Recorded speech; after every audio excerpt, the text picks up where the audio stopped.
প্রতিবেশী দেশগুলোর সঙ্গে ভারত সবসময় প্রভুত্ব রাজনীতি করছে বললেন মির্জা ফখরুল। এদিকে জুলাই আগস্টে হতাহতের তথ্য চেয়ে হাসপাতাল, কবরস্থান ও ডিসিদের চিঠি তদন্ত সংস্থার। জানাবো আওয়ামী লীগের আমলে গুম নিখোঁজদের ফিরিয়ে দিতে 48 ঘন্টার আলটিমেটাম। এদিকে ভূমি অফিসে ঘুষ নেওয়া নিয়ে কড়া বার্তা হাসনাতের। এবং সর্বশেষ জানাবো বিদ্যুৎ ক্রয়ে $50 কোটি বকেয়া বাংলাদেশকে আদানি গ্রুপের তাগাদা। শুনছিলেন সংবাদ শিরোনাম, এবারে বিস্তারিত। প্রতিবেশী দেশগুলোর সঙ্গে ভারত সবসময় প্রভুত্ব রাজনীতি করছে বললেন মির্জা ফখরুল। প্রতিবেশী দেশগুলোর সঙ্গে ভারত সবসময় প্রভুত্ব রাজনীতি করছে বলে মন্তব্য করেছেন বিএনপির মহাসচিব মির্জা ফখরুল ইসলাম আলমগীর। ভারতের প্রতিরক্ষা মন্ত্রী রাজনাথ সিং তাদের সশস্ত্র বাহিনীকে যুদ্ধের জন্য প্রস্তুত থাকতে বলেছেন। এই বিষয়ে প্রতিক্রিয়া জানাতে চাইলে বিএনপি মহাসচিব বলেন, আসলে ভারত তার পার্শ্ববর্তী দেশগুলোর সঙ্গে তাদের যে রাজনীতি এবং তাদের যে আচরণ সেটা কোনো প্রেক্ষিতে কিভাবে করছেন সেটা তারাই ভালো বুঝেন। কিন্তু দুর্ভাগ্যজনকভাবে আমরা দেখতে পাচ্ছি শুধু বাংলাদেশ নয়, প্রতিবেশী দেশগুলোর সঙ্গেও ভারতের সম্পর্ক খুব ভালো যাচ্ছে না। এর প্রধান কারণ ভারত সবসময় প্রভুত্ব একটা রাজনীতি করে পার্শ্ববর্তী দেশগুলোর সঙ্গে, যেটা ভারতের জন্য শুভ কিছু বয়ে আনবে না, পার্শ্ববর্তী দেশগুলোর জন্য শুভ হবে না। সুতরাং পারস্পরিক সম্মানের ভিত্তিতে, মর্যাদার ভিত্তি, পারস্পরিক স্বার্থের ভিত্তিতে এই সম্পর্ক গড়ে তোলা উচিত বলে আমরা মনে করি। তিনি বলেন, দীর্ঘ প্রায় 16 বছরের ফ্যাসিবাদী আওয়ামী শাসনের হাত থেকে ছাত্র জনতার আন্দোলনের মাধ্যমে দেশে মুক্ত হয়েছে। এই বিপ্লবে দেশে অসংখ্য ছাত্র জনতা, এমনকি নারী ও শিশু প্রাণ দিয়েছেন। এই গণতন্ত্র পুনরুত্থানে নারীদের যে অবদান সেটাকে আমরা কখনোই অস্বীকার করতে পারবো না। মির্জা ফখরুল বলেন, আজকে মহিলা দল তাদের প্রতিষ্ঠা বার্ষিকীতে শপথ নিয়েছে। স্বাধীনতা অর্জন করা হয়েছে এই স্বাধীনতাকে সুসংহত করার জন্য, গণতন্ত্রকে পুনরুত্থান করার জন্য এবং দেশে আইনের শাসন, জনগণের শাসন প্রতিষ্ঠা করার জন্য তারা তাদের সংগ্রামকে অব্যাহত রাখবে। তিনি আরো বলেন, আমরা বিশ্বাস করি দেশে যে অন্তর্বর্তীকালীন সরকার প্রতিষ্ঠিত হয়েছে তারা জনগণের রায় ও মতামতের উপর শ্রদ্ধা প্রদর্শন করে যত দ্রুত সম্ভব সংস্কারগুলোকে সম্পূর্ণ করে দেশে নির্বাচনের মাধ্যমে জনগণের ক্ষমতা জনগণের হাতে তুলে দেওয়ার ব্যবস্থা করবে। এক প্রশ্নের জবাবে বিএনপি মহাসচিব বলেন, আমরা অন্তর্বর্তী সরকারের প্রধান উপদেষ্টার সঙ্গে 2 বার দেখা করেছি। প্রতিবারই আমরা বলেছি যে সংস্কারগুলো করতে চান সেগুলো জনগণের সামনে তুলে ধরতে এবং সেটার সময় নির্ধারণ করতে, যাতে একটা যৌক্তিক সময়ের মধ্যে নির্বাচন অনুষ্ঠানের মধ্য দিয়ে জনগণের ক্ষমতা জনগণের হাতে তুলে দেওয়া যেতে পারে। সেজন্য আমরা তাকে অনুরোধ করেছি। জুলাই আগস্টে হতাহতের তথ্য চেয়ে হাসপাতাল, কবরস্থান ও ডিসিদের চিঠি তদন্ত সংস্থার। বৈষম্য বিরোধী ছাত্র আন্দোলনের ঘটনার তথ্য, হতাহতের তথ্য এবং মামলার তথ্য চেয়ে দেশের সব বিশ্ববিদ্যালয়ের ভিসি, সব জেলার ডিসি, এসপি, সিভিল সার্জন ও সব সরকারি হাসপাতালে চিঠি দেওয়া হয়েছে বলে জানিয়েছেন আন্তর্জাতিক অপরাধ ট্রাইব্যুনালের চিফ প্রসিকিউটর মোহাম্মদ তাজুল ইসলাম। এছাড়া সকল গণমাধ্যমের কাছে জুলাই আগস্টের আন্দোলনের ফুটেজ চেয়েও অনুরোধপত্র পাঠানো হয়েছে।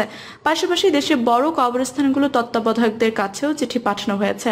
সেসব কবরস্থানে পরিচয় এবং বেওয়ারিশ কতজনকে দাফন করা হয়েছে তার তথ্য চাওয়া হয়েছে।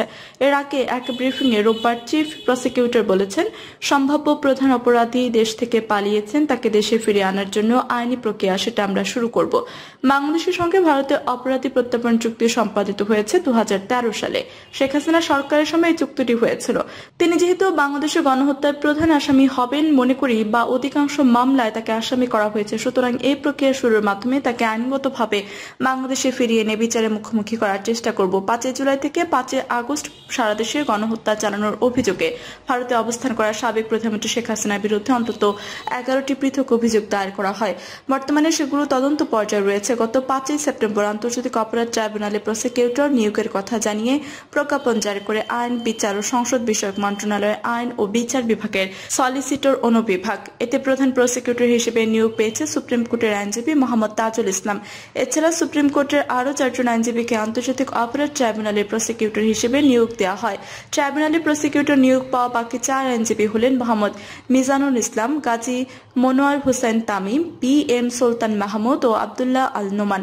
৭১-এ মানবতা বিরোধী অপরাধের বিচারের জন্য ২০১০ সালে আন্তর্জাতিক অপরাধ ট্রাইব্যুনাল গঠন করে তৎকালীন আওয়ামী লীগ সরকার। এই ট্রাইব্যুনালে ইতিমধ্যে ৭১-এ মানবতা বিরোধী অপরাধের বিচারের জন্য ২০১০ সালে আন্তর্জাতিক অপরাধ ট্রাইব্যুনাল গঠন করে তৎকালীন আওয়ামী লীগ সরকার। এই ট্রাইব্যুনালে ইতিমধ্যে ৭১ মানবতা বিরোধী অপরাধের দায়ে অনেকের বিচার ও সর্বোচ্চ শাস্তি কার্যকর হয়েছে। তার মধ্যে জামায়াতে ইসলামীর বেশ কয়েকজন শীর্ষ নেতার ফাঁসি ও যাবজ্জীবন কারাদণ্ড দেওয়া হয়। মানবতা বিরোধী অপরাধে অভিযুক্ত আরও কয়েকজনের বিচার ট্রাইব্যুনালে চলছিল। আওয়ামী লীগের আমলে গুম নিখোঁজদের ফিরিয়ে দিতে ৪৮ ঘণ্টার আলটিমেটাম। আওয়ামী লীগ সরকারের আমলে নিখোঁজ ও গুম ব্যক্তিদের পরিবারের কাছে ফিরিয়ে দেওয়া এবং ৪৮ ঘণ্টার আলটিমেটাম দিয়েছে বাংলাদেশ গুম পরিবার। সংবাদ সম্মেলনে বাংলাদেশ গুম পরিবারের প্রধান সমন্বয়ক ও লেক্সাস গ্রুপের চেয়ারম্যান মোহাম্মদ বেলাল হোসেন বলেন, আওয়ামী লীগ সরকারের আমলে ২০১৬ সালে ১০ অক্টোবর র্যাব ১ আমাকে ধরে নিয়ে যায়। ১ মাস ১০ দিন আমার উপর লোমহর্ষক নির্যাতন চালিয়েছে।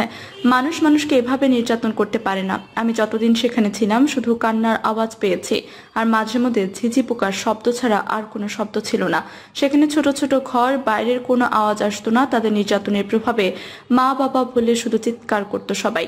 অনেক শর্ত দিয়ে কোটি কোটি টাকার বিনিময়ে আমাকে ছাড়া হয়েছিল। লিখিত বক্তব্য তুলে ধরে মোহাম্মদ বিল্লাহ হোসেন বলেন, গত ২৭ আগস্ট অন্তর্বর্তী সরকার ৫ সদস্য বিশিষ্ট একটি তদন্ত কমিটি গঠন করে গ্যাজেট আকারে প্রকাশ করেছে। সেই গ্যাজেটে ৪৫ দিনের মধ্যে তদন্ত করে মন্ত্রণালয়ে একটি তদন্ত রিপোর্ট জমা দেওয়ার জন্য বলা হয়েছে। কিন্তু অত্যন্ত দুঃখের বিষয়, ১৫ দিন পরও তারা কোথায় বসবে, কিভাবে তদন্ত কার্যক্রম শুরু করবে আমরা কিছুই জানতে পারিনি।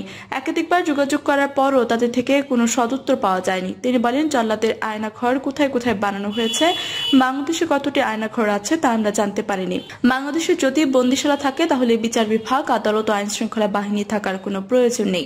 ৪৮ ঘন্টার মধ্যে এসব বন্দিশালা উন্মোচন করা না হলে ডিজিএফআই ও র্যাব সহ সন্দেহভাজন সব বন্দিশালা ঘেরাও কর্মসূচি দেওয়া হবে এবং সব বন্দিশালা ভেঙে গুঁড়ো গুঁড়ো করে দেওয়া হবে। সংবাদ সম্মেলনে জানানো হয়, ২০১০ সাল থেকে ২০২৪ সাল পর্যন্ত যতগুলো গুম, খুন, অপহরণ হয়েছে তার শতকরা ৭০ থেকে ৮০% র্যাব করেছে। ক্রস ফায়ারের নামে নাটক সাজিয়ে বিচার বহির্ভূতভাবে মানুষ মারা হয়েছে। ২০১০ সাল থেকে ২০২৪ সাল পর্যন্ত র্যাবে দায়িত্ব থাকা ডিজি, অ্যাডিশনাল ডিজি, ডিবি প্রধান ও ডিজিএফআই প্রধান সবাইকে আইনের আওতায় এনে শাস্তির দাবি জানানো হয়। মোহাম্মদ বিল্লাল হোসেন বলেন, মেজর সাজ্জাদ আহমেদ র্যাবের সোর্স হিসেবে কাজ করতেন। প্রতিটি সোর্সের আমরা বিচার চাই। র্যাবকে বিলুপ্ত ঘোষণা করে নতুন বাহিনী হিসেবে করা হোক। বাংলার মানুষ র্যাবকে দেখতে চায় না, তারা একটি সন্ত্রাসী বাহিনী হিসেবে বিশ্বের দরবারে পরিচিত। ছাত্র জনতার গণ অভ্যুত্থানকে উদ্দেশ্য করে বিল্লাল বলেন, শিক্ষার্থী ভাই বোনেরা তাদের বুকের তাজা রক্ত বিনিময়ে নতুন করে এই দেশ স্বাধীন করেছে। তবে এখনো ২০% মানুষ আছে পুরোপুরিভাবে স্বাধীন হতে। আশা করি আবারও ছাত্র বিপ্লবের মাধ্যমে বাকি ২০% স্বাধীন হয়ে যাবে। গুম, অপহরণ হওয়া প্রতিটি ব্যক্তিকে অতি দ্রুত তার পরিবারের কাছে ফিরিয়ে দিতে হবে। স্বজনহারা বা প্রতিটি পরিবারকে ক্ষতিপূরণ দিতে হবে। মাসিক ভাতা অতি দ্রুত চালু করতে হবে। যারা গুম, খুন, অপহরণের সঙ্গে জড়িত তাদের দ্রুত আইনের আওতায় এনে শাস্তির ব্যবস্থা করতে হবে। সংবাদ সম্মেলনে উপস্থিত ছিলেন আওয়ামী লীগ সরকারের আমলে র্যাব সহ বিভিন্ন আইন শৃঙ্খলা বাহিনী কর্তৃক আটকের পর গুম ও নিখোঁজ হওয়া অর্ধশতাধিক পরিবারের স্বজনরা। ভূমি অফিসে ঘুষ নেওয়া নিয়ে কড়া বার্তা হাসনাতের। ভূমি অফিসে কর্মকর্তাদের ঘুষ নেওয়া নিয়ে সতর্ক বার্তা দিয়েছেন বৈষম্য বিরোধী ছাত্র আন্দোলনের অন্যতম সমন্বয়ক হাসনাত আব্দুল্লাহ। নিজের ফেসবুক ওয়ালে ভূমি অফিসের কর্মকর্তাদের হুঁশিয়ারি দিয়ে একটি পোস্ট করেন তিনি। ফেসবুক পোস্টে তিনি বলেন, ভূমি অফিসে ঘুষ দেওয়ার মাত্রা কমে যাওয়ার সেখানে কর্মীদের কাজে অনীহা দেখা যাচ্ছে এবং কাজ স্লো করে দেওয়া হয়েছে। ভূমি অফিসের কর্মীরা যদি ঘুষের অভ্যাসের অভাবে কাজে অনীহা দেখান এবং কাজ স্লো করে দেন তাহলে এটি তাদের পেশাগত দায়বদ্ধতার অভাবকেই প্রকাশ করে। যাতে পেশাগত দায়বদ্ধতার অভাব রয়েছে তাদের বিকল্প চিন্তা করা সরকারের দায়িত্ব। আপনারা যারা কাজ স্লো করে দিয়েছেন এখনো সময় আছে, সাবধান হয়ে যান, না হয় আপনাদের রিপ্লেসমেন্টও চলে আসবে। বিদ্যুৎ ক্রয়ে $50 কোটি বকেয়া, বাংলাদেশকে আদানি গ্রুপের তাগাদা। বিদ্যুৎ বিক্রয় বাবদ $50 কোটি পাওনা আদায়ে বাংলাদেশ অন্তর্বর্তী সরকারকে তাগাদা দিয়েছে ভারতের ননকুবের গৌতম আদানি প্রতিষ্ঠান আদানি গ্রুপ। যুক্তরাজ্যের সংবাদ মাধ্যম ফিনান্সিয়াল টাইমসের এক প্রতিবেদনে বলা হয়েছে, ভারতের ঝাড়খণ্ডের ১৬০০ মেগাওয়াটের কট্টা কেন্দ্র থেকে বিদ্যুৎ ক্রয় বাবদ আদানির কাছে বাংলাদেশের বকেয়া ৫০০ মিলিয়ন বা $50 কোটি হয়েছে। এই পরিস্থিতিতে আদানি গ্রুপ টেকসই নয় বলে বর্ণনা করেছে। ফিনান্সিয়াল টাইমসকে আদানি গ্রুপের এক কর্মকর্তা বলেন, আমরা জানি যে বাংলাদেশের পরিস্থিতি এখনো পুরোপুরি স্থিতিশীল হয়নি। নতুন সরকারের সঙ্গে আমরা নিয়মিত যোগাযোগ রাখছি এবং বকেয়া পরিশোধ সংক্রান্ত আলোচনার পাশাপাশি সেখানে বিদ্যুৎ সরবরাহ অব্যাহত রাখা নিয়েও আমাদের কথাবার্তা হচ্ছে। প্রসঙ্গত, আওয়ামী লীগ সরকারের আমলে 2018 সালে ভারতের ঝাড়খণ্ড রাজ্যের গোড্ডায় 1600 মেগাওয়াট বিদ্যুৎ উৎপাদন সক্ষম এবং কয়লা ভিত্তিক তাপ বিদ্যুৎ কেন্দ্র নির্মাণের কাজ শুরু করেছিল আদানি গোষ্ঠী। 2022 সালে ডিসেম্বরে তা শেষ হয়। বাংলাদেশ সরকারের সঙ্গে চুক্তি অনুসারে বিদ্যুৎ কেন্দ্র উৎপাদিত বিদ্যুতের শতভাগ বাংলাদেশে রপ্তানি করা হবে। গত বছর থেকে তা শুরু হয়েছে।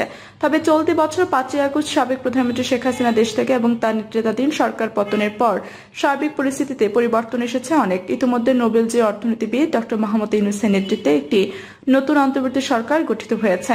নতুন সরকার ভারতের সঙ্গে বাংলাদেশের স্বাক্ষরিত যাবতীয় চুক্তি পর্যালোচনা ঘোষণা দিয়েছে। এসব ঘোষণার মধ্যে আদানির সঙ্গে সম্পাদিত চুক্তিও রয়েছে। প্রধান উপদেষ্টা ডক্টর মোহাম্মদ ইউনূসের জ্বালানি বিষয়ক শীর্ষ উপদেষ্টা ফয়জুল করিম খান ফিনান্সিয়াল টাইমসকে জানিয়েছেন, আদানি গোষ্ঠীর কাছে বাংলাদেশের পাওনা রয়েছে $49 কোটি 20 লাখ এবং এই অর্থ পরিশোধে আন্তর্জাতিক ঋণদাতাদের সঙ্গে ইতিমধ্যে যোগাযোগ শুরু করেছে বাংলাদেশের সরকার। এদিকে গুঞ্জন উঠেছিল যে সরকার পরিবর্তনের জেরে বাংলাদেশে বিদ্যুৎ সরবরাহ বন্ধ করে দিতে পারে আদানি গ্রুপ। সেই গুঞ্জন নাকচ করে দিয়ে আদানি গ্রুপের কর্মকর্তারা বলছেন, আমাদের গোড্ডার বিদ্যুৎ কেন্দ্রটি ভারতের জাতীয় গ্রিড বা অন্য কোনো দেশের গ্রিডের সঙ্গে সম্পর্কযুক্ত নয়। সেটি এমন ঘটবে এমন কোনো সম্ভাবনাও নেই।